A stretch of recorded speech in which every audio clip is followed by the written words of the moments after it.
I like you people. This is fun. This has been a fun night, a light-hearted night. It's always nice when you come to a banquet and it's not stuffy. It's right. You got to put the suit and tie on. I work in this now, but we used to just travel in this, so it feels nice to be lighthearted, and it feels wonderful to be in San Diego always.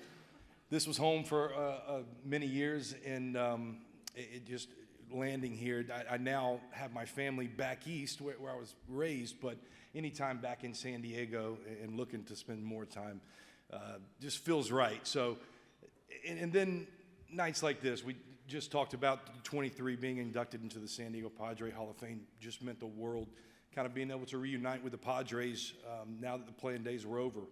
But just being in San Diego and being around all of you, there were so many stories, and I can't even mention all of them, but truly every story, every award tonight has been moving in some way. You see the power of sport. We see the power of teamwork and camaraderie and learning to power through tough times. And that's, I think, what's so beautiful about sport and what's been amazing about what the Padres have done for us all here in the last few years. And just talking about, and seeing Adrian reconnecting, talking to Loretta and getting to see your old teammates, you think about your times here and what they meant. But we're all alike now. Adrian may be a little bit different because he's up in L.A. and got some. Look, I've got Giants and Padre ties. Those are a whole lot easier to tie together than Padre Dodgers. How can we even say that? Right? Look, hey, we don't pick how the world works out for us, but I'm certainly glad I have the lesser of the two options here. But just truly what it makes me think about is when you see your old teammates and what we were building and trying to do here, and I'll get to what we had in those division titles. We had something really good.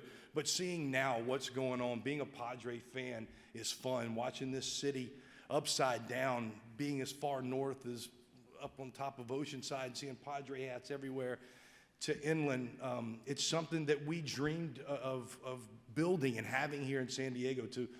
To see this, I watched it after I left. It just continued to build into what it is now.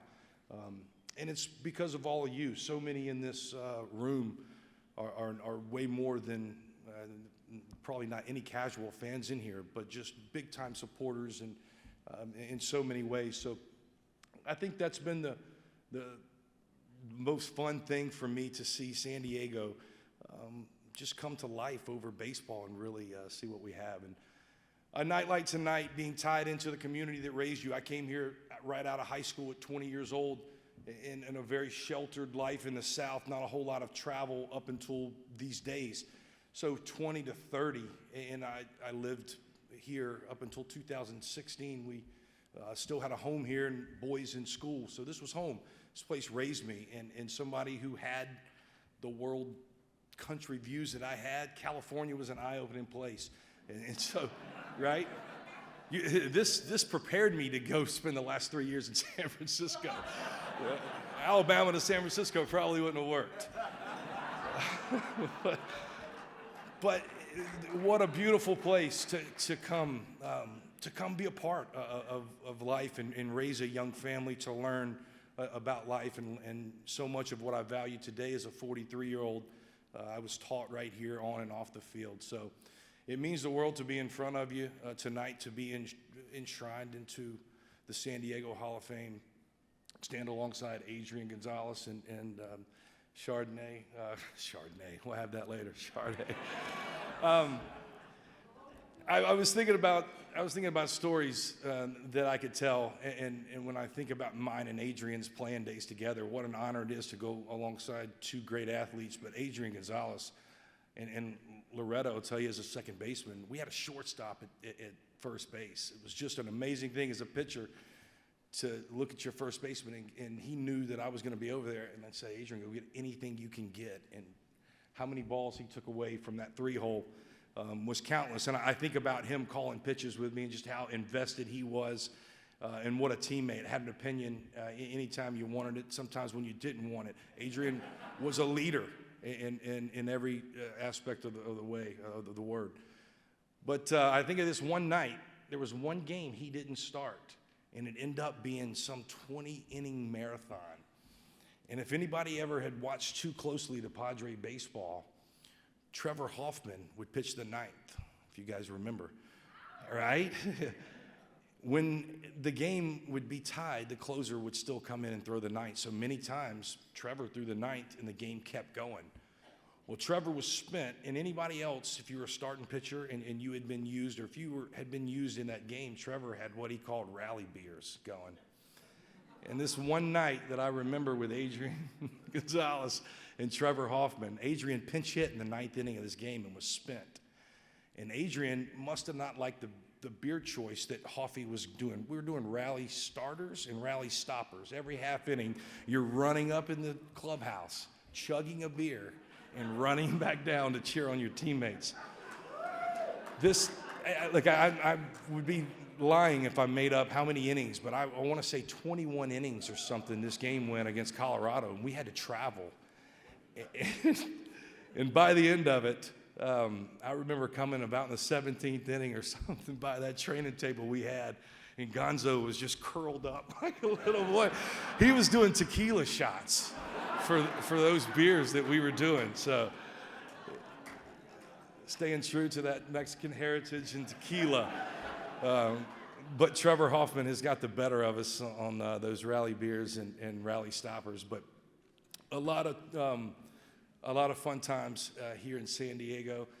And look, this is the last thing I'll say and get out of here. I've had so many tremendous teammates, trainers, coaches, to even sit up here and try to mention my family and the support staff that I have up until this day.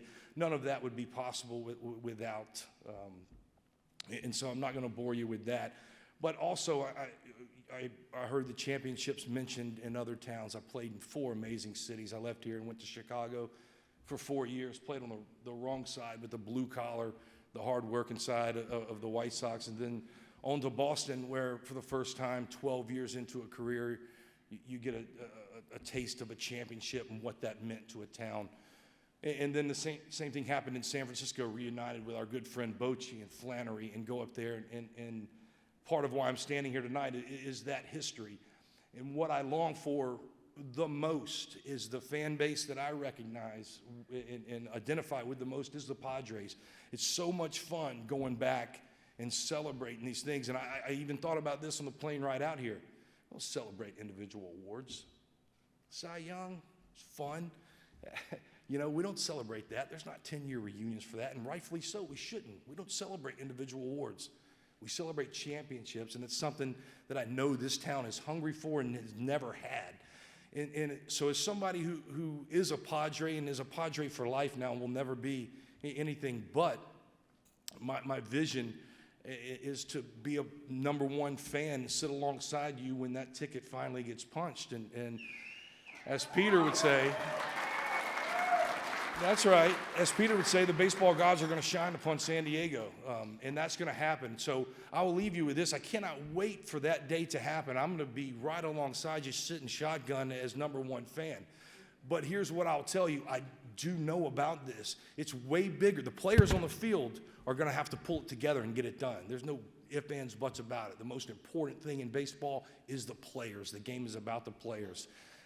But what I do know is the people around those players, from the clubhouse staff through the front office staff, out into the community, that a championship is talked about. It's the standard, and we know it can happen. And we as a fan base get behind, do amazing things in the community as the Padres do, but we also love on our players and in a way that other organizations may not.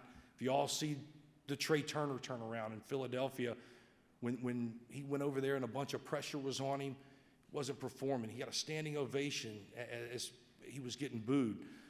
And it turned his season around. So I just encourage you guys, baseball is a grind. What these guys are about to do and show up in spring training for 6 weeks to 2 months and then go through a 6-month season. And then at the end of that, you just got to get in. But it's a grind, and it is a grind like you can't imagine, of sacrificing not being with your family. And it's a job that's talked about in the media every day, and your bosses are constantly on top of you. And so these guys are under tremendous stress. Look, it's a privilege and a blessing, and I'm not asking you to feel sorry for them, but I'm asking you to get behind them in a way that we never have. We talk about that world championship, and it's going to happen here in San Diego. So, right?